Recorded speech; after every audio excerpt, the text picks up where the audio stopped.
Christian believers అందరినీ కూడా వాడుకగా పిలిచే పదం ఏంటంటే విశ్వాసులు. విశ్వాసులు అని పిలుస్తూ ఉంటారు. ఎవరి మీద విశ్వాసం అంటే దేవుని మీద విశ్వాసం. So we called as believers, belief, faith, ఇలా అనేక పదాలు ఉన్నాయి. అయితే ప్రతికూలమైన పరిస్థితుల్లో దేవుణ్ణి నమ్మడం అనేది చాలా అసాధ్యమైన విషయం. I don't know how you people go through this situation, but నా జీవితంలో అయితే నేను ఏదైనా ఒక ప్రతికూలత వచ్చినప్పుడు చాలా ప్యానిక్ అయిపోతాను, చాలా భయపడిపోతాను. ఇప్పుడు ఈ సిచ్యువేషన్ ఇలా ఎందుకు జరిగింది, అసలు దేవుడే కనుక ఉంటే ఇది ఎందుకు ఎలో చేశారు, అసలు ఏంటి, ఏమవుతుంది, I recall everything that happened in my life and I'll stuck there and నేను ఆ నష్టం వల్ల జరిగే పర్యవసానాలు ఆలోచిస్తాను. అసలు దేవుడే ఉంటే నష్టం ఎందుకు జరిగింది అని ఆలోచిస్తాను. I'll just sit and think about the situation. కానీ నేను నేర్చుకున్న ఒక పాఠాన్ని మీ అందరితో కూడా చెప్పడానికి నేను ముందుకు వచ్చాను. This is not the video to the super believers. ఇది చాలా విశ్వాస పరిమాణంలో ఎక్కువగా ఉన్న వారి కోసం కాదు ఈ video. This is the video the people who are like me, నాలాంటి వారి కోసం ఐఎమ్ డూయింగ్ దిస్ వీడియో. ప్రతికూలమైన పరిస్థితిలో అసలు దేవుణ్ణి ఎలా నమ్ముతాము? Just now we saw the doctor report that this is the condition. ఈ కండిషన్ వల్ల అసలు ఈ కండిషన్కి మందులే లేవు, ఈ కండిషన్కి ఇది చాలా పెద్ద క్రానిక్ కండిషన్. ఇలాంటి కండిషన్ని రిపోర్ట్ని డాక్టర్ దగ్గర నుంచి విన్న తర్వాత, రిపోర్ట్ చూసిన తర్వాత how we can believe that నేను హెల్తీగా ఉండబోతున్నాను అని? We cannot believe.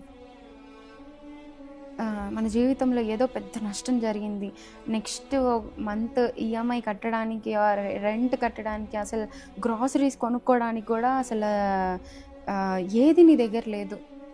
బట్ రేపు ఎలా జరగబోతుందో ఆలోచించకుండా ఎలా సంతోషంగా ఉండగలం?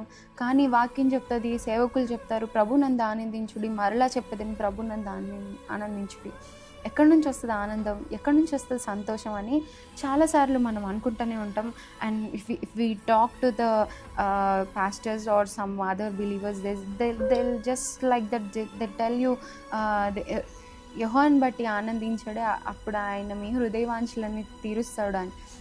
ఎస్, ఈ బైబిల్ వర్సెస్ అన్నీ కూడా, వాగ్దానాలన్నీ కూడా మనకు తెలుసు, చిన్నప్పటి నుంచి మనం విన్నాము. కానీ ఆ సిచ్యువేషన్లో మనకి తెలిసే విషయం ఏంటి అంటే, మనం ఉన్న సిచ్యువేషనే చాలా పెద్ద సిచ్యువేషన్. మనకు తెలిసిన వాక్యాలన్నీ కూడా జస్ట్ మనం నేర్చుకొని వినడానికి బాగుంటాయి, లేకపోతే చెప్పడానికి బాగుంటాయి, కానీ ఇది నా లైఫ్లో వర్కౌట్ అవ్వదు అని మనం అనుకున్న సిచ్యువేషన్స్ ఉండున్నాయో లేవో నాకు తెలీదు. But I have gone through this. ఆ టైంలో దేవుడు నాకు నేర్పించిన ఒక పాఠాన్ని మీతో చెప్తాను. See, faith always maintain by seeing the capability of God, not by investigating on your loss, your disease, your situation, your EMIs or anything. మీకు జరిగిన నష్టం గురించి మీరు దిగులు పడినంత మాత్రాన మీ జీవితంలో ఒక రవ్వంతైనా కూడా మీరు మార్చలేరు. దాని గురించి మీరు తెలుసుకున్నంత మాత్రాన కూడా మీరు ఏది మార్చలేరు. మీరు మీ జీవితంలో ఒక గొప్ప అద్భుతాన్ని చూడగలగాలి, దేవుని యొద్ద నుంచి మీరు సహాయం పొందాలి అనుకుంటే మీరు చూడాల్సింది ఏంటి అంటే ఆయన క్యాపబిలిటీ. దేవుని యొక్క క్యాపబిలిటీ ఏంటో మీరు తెలుసుకున్న రోజు మీరు ఆయన మీద విశ్వాసం ఉంచగలరు. If not it's not possible to ask something with faith.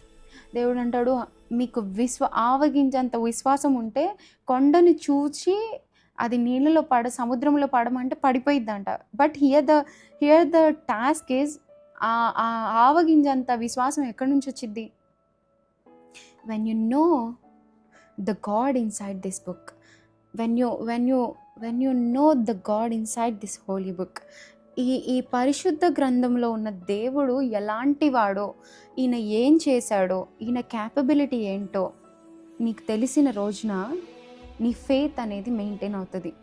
నీవు తెలుసుకోవాల్సింది, నీ డిసీజ్ ఇప్పుడు నీకు ఏం హామ్ చేస్తుంది, నువ్వు పోయితే నీ కుటుంబం ఏమైపోతుంది, లేకపోతే నీ ఉద్యోగమే లేకపోతే నీ జీవితంలో అసలు నువ్వు ఎలా ముందుకు సాగగలవు. ఇలా అనేకమైన కష్టాలు, ఇబ్బందులు, సమస్యల్లో ఉన్న వారికి నేను చెప్తున్న మాట ఏంటి అంటే, never try to figure it out with your own understanding.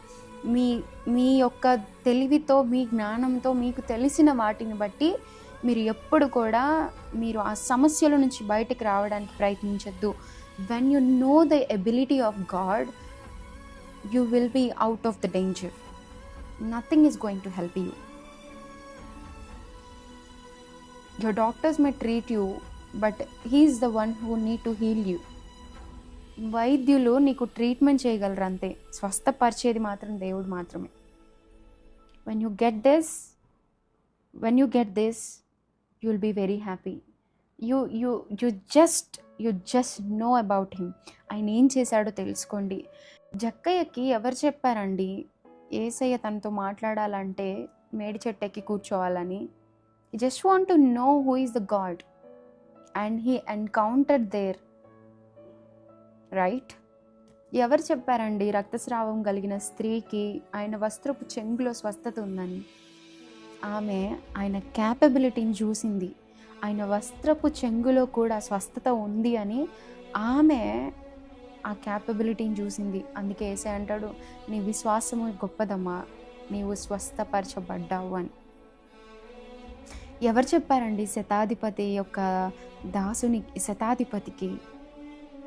శతాధిపతి అంటాడు యేసయ్యతో, అయ్యా నా ఇంటిలోనికి రావడానికి కూడా నేను యోగ్యుడిని కాదయ్యా, ఇక్కడి నుంచి నువ్వు ఒక మాట సెలవివ్వు, అక్కడున్న నా దాసుడు స్వస్థపరచబడతాడని.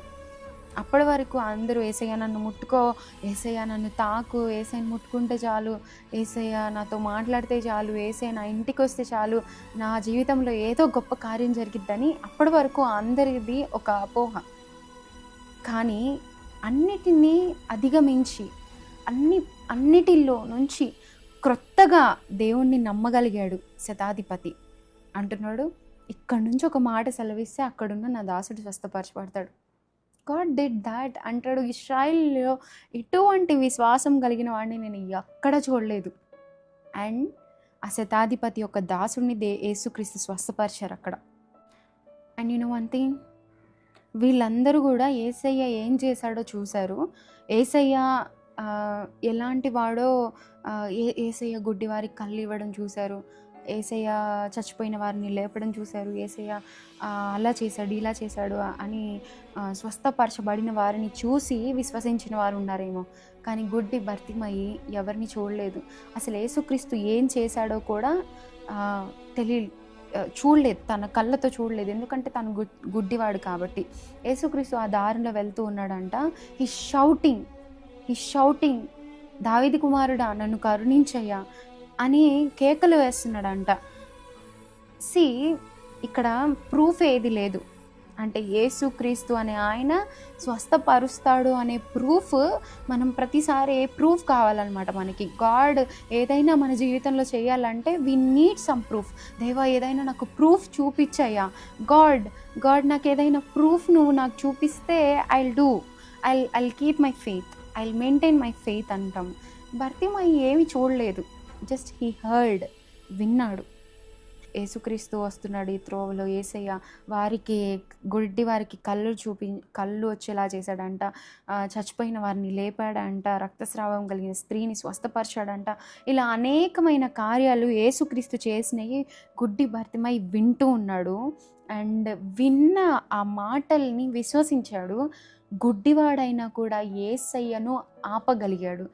ఆయన కేక యేసయ్యను ఆపగలిగింది. యేసయ్య ఆగి అంటున్నాడు, లేచి దిగ్గున్న నా దగ్గరికి రా. గుడ్డివాడు కదా, నేను ఎట్లొస్తానయ్యా? నో, ఇవన్నీ ఏమీ మాట్లాడలేదు గుడ్డి భర్తిమై. జస్ట్ నడుచుకుంటే వెళ్ళిపోయాడు.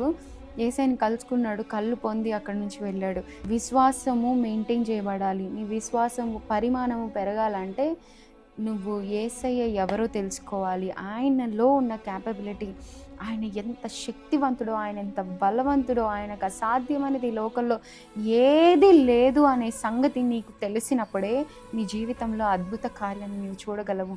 అయితే నువ్వు తెలుసుకునేంత వరకు maybe God will wait outside. He'll not force anyone to believe him. He'll tell what he is. ఈ పరిశుద్ధ గ్రంథాన్ని ఇచ్చాడు, ఈ పరిశుద్ధ గ్రంథాన్ని రాపిచ్చాడు. ఆయన నేచర్ ఏంటో, ఆయన స్వభావం ఏంటో, ఆయన మనస్తత్వం ఏంటో ఈ పరిశుద్ధ గ్రంథంలో రాయబడి ఉంది. నువ్వు తెలుసుకొని, నువ్వు విశ్వసించి, నీవు నమ్మగలిగితే దేవుని మహిమను నువ్వు చూడగలవు. This is how your faith will be maintained, by seeing the God's capability. నీ జీవితంలో నువ్వు విన్న ఆ చెడు వార్తని నమ్మద్దు, కానీ ఆ చెడునంతటిని తీసేయగలిగిన గొప్ప దేవుడు నీకు తెలుసు. ఆయన క్యాపబుల్ అనే విషయాన్ని నీవు నమ్మగలిగితే దేవుని యొక్క మహిమను నువ్వు చూడగలుగుతావు. Thank you.